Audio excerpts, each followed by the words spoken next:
Aš esu Dovilė, Magiško pašto įkūrėja kartu su vyru, aišku, tai bendra įkūrėja. Esam pasiskirstę su vyru tuos darbus, nes versle turbūt kitaip būtų sudėtinga. Tai aš esu atsakinga už reklamą, už marketingą, už rinkodarą, už produktų pačių atsirinkimą. Tai sakyčiau, čia būtų mano fokusas, o vyro. Aš tai trumpai dažniausiai įgyvendinu visas žmonos idėjas ir sugalvotus dalykus, tai aš labiau toks techninis e-shopo labiau rūpinuosi, tam tikrą prasme dirbu ir su tiekėjais, sąlygų derinimas ir visi kiti dalykai, tai tokie daugiau strateginiai plėtros klausimai. Tai aš manau, pagrindas tai yra, kad mes neapsiribojam tik tai savo regionu ir galim pasiekti žymiai didesnį klientų ratą. Ir aišku, šiais laikais elektroninė prekyba yra pagrindas, nes, sakykime, visas ir COVID laikotarpis ir karantinas labai pakeitė ir vartotojų įpročius. Pradėjo žmonės labiau apsipirkinėti elektroniniu būdu, tai šiai dienai tai yra pagrindas pas mus. Viskas ir prasidėjo iš tikrųjų nuo internetinės prekybos būtent COVID metu, kuomet žmona kilo tam tikra idėja būtent paremta kalėdiniu periodu, kuris yra mūsų pats gazas, didžiausią verslo dalį ir sudaro. Tai nuo to viskas ir prasidėjo realiai, nuo kalėdinių produktų, kuriuos būtent paleidom e-shop'e.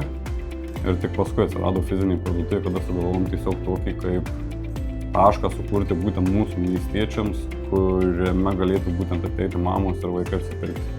Aš manau, kad nebūtų išlikti sunkiau, manau, kad iš viso niekas neįvyktų. Ta prasme, šiaip šiai dienai mūsų internetinė prekyba turbūt yra, 90% visų pajamų, tai jeigu be internetinės prekybos mažam mieste, nors iš esmės Marijampolė nėra mažas visiškai miestas, bet vis tiek ta rinka yra per maža, kad su tokiu produktu kaip mūsų, kuris vis tiek orientuotas į kokybę, turi aukštesnę kainą, tai tiesiog, manau, apskritai egzistuoti kaip prekiniam ženklui. Tas atnaujinimas ir pasikeitimai yra būtini ir neišvengiami. Pirmiausia, tai priežastis, žinoma, pagerinti ir visą klientų mūsų potyrį apsiperkant mūsų parduotuvėje, tai čia buvo didžiausias spyris mums, kad reikia tų atnaujinimų, reikia kažką keisti, nes ir daug laiko buvo praėję nuo pirmos mūsų parduotuvės, bet visa tai rėmėsi ir į kitą medalio pusę, būtent į mūsų darbų efektyvumą ir visus srautų valdymus, sandėlio valdymus ir visą kitą. Tai dvi tokios pusės, kurios yra neišvengiamus, tai visų pirma klientų patirtis ir visų antra pačių mūsų patirtis.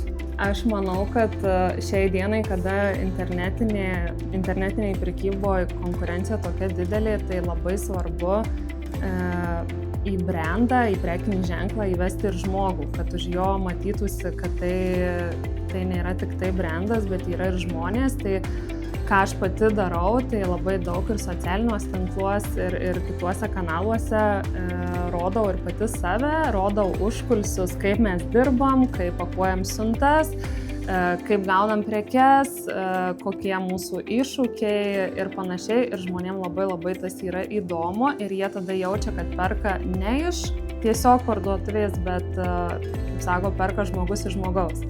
Tai aš manau, kad mūsų didžiulis išskirtinumas nuo konkurentų yra būtent asmenybės parodymas. Ir aišku, yra kitų pridėtinių verčių. Mes jau metai laiko pakuojam klientų pirkinius ir kaip dovanas. Tai klientai labai vertina ir patenkinti tuo. Turim labai gerą klientų aptarnavimą, stengiamės ir visas situacijas labai greitai išspręsti, nes klaidų visur ir visada pasitaiko. Tai aš manau, kad klientai labai pajaučia tą tokį žmogiškumą, greitą reagavimą ir jeigu žmogus patenkintas liko, jisai sugrįžta. Viskas prasidėjo nuo mažų svajonių, kaip ir dažniausiai visi mažieji verslai, sakyčiau, susiduria. Tikslą tikrai ir ambicijas turėjom gana nemažas, tik galbūt negalvom, kad viskas taip pakankamai greitai vystysis. Todėl reaguodami į tą sabutį, kaip jūs sakote, vertybių savo atskleidami, tiek daugelis dalykų gausi ir savaime. Aš dar gal papildysiu, kad pradėję nuo pirmo produkto kalėdinės dėžutės mūsų sukurtos kaip Magiško pašto, mes tikrai turėjom tą viziją, kad norim būti žinomi visoje Lietuvoje su šitu produktu. Tai tikrai nebuvo taip, kad sukūrėm ir turėjom kažkokį mažą užmojį, kad parduosim Marijampolį ir mums to užteks. Tai ne, mes iš karto pasitelkėm ir influencerių rinkodarą, kurie jau per visą Lietuvą.